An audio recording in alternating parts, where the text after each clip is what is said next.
অনেক ব্যবসায়ী বলেন, অনেকেই বলেন বিভিন্ন কারণেই সম্পর্ক আছে। সবাই যে দলীয়ভাবে একদম সালমান এফ রহমান বা এসালম এদের মতো কাজ করেছে নট নেসেসারিলি, আরও অনেক আছে। সবার মধ্যে যদি একটা ভয়ভীতি ঢুকে যায় তাহলে এই $1 ট্রিলিয়ন ইকোনমি ভেঙে পড়বে, থেমে যাবে। তো আমি ওনাকে সেটাও বলেছি যে এখন এফবিসিসিআই সভাপতি যারা বা এরা কিন্তু হ্যান্ডপিকড, এরা ওই আগের গভর্নমেন্টেরই নিজস্ব লোক, এরা কিন্তু বাংলাদেশের বিজনেস কমিউনিটিকে রিপ্রেজেন্ট করে না। তো আমি মনে করি ভালো বিজনেসম্যান যারা, তাদের সাথে কথা বলা, বিকজ রিজার্ভের অবস্থা খারাপ। গত 16 বছরে এই দেশে যে পরিমাণ দুর্নীতি হয়েছে পৃথিবীতে কোথাও হয় নাই, যে পরিমাণ টাকা পাচার হয়েছে পৃথিবীতে কোথাও হয়নি আমার ধারণা, এবং রিজার্ভের অবস্থা খারাপ। গত 1 মাস দেশ যা দেখেছে, ইন্টারনেট বন্ধ থেকে আরম্ভ করে গার্মেন্টস থেকে আরম্ভ করে যে লস, এটা তো আসলে ইরিপারেবল।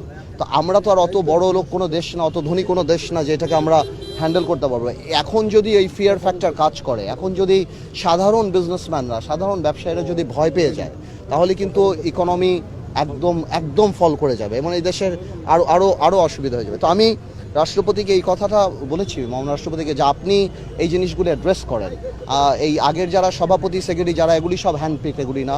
এবং সর্বোপরি ব্যাপারটা হলো যে দেখুন, গণতন্ত্র বলেন যাই বলেন, রাষ্ট্র একটা হিউম্যান বডির মতো, প্রত্যেকটা অঙ্গেরই কাজ করতে হবে।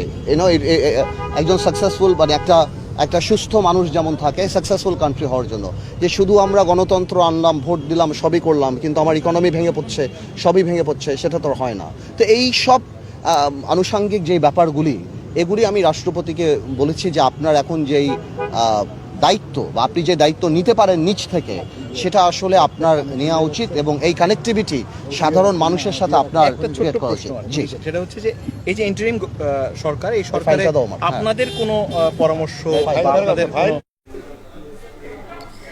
আন্দালিব রহমান পার্থ কথা বলছিলেন, সাংবাদিকদের সাথে যুক্ত ছিলাম সেখানে।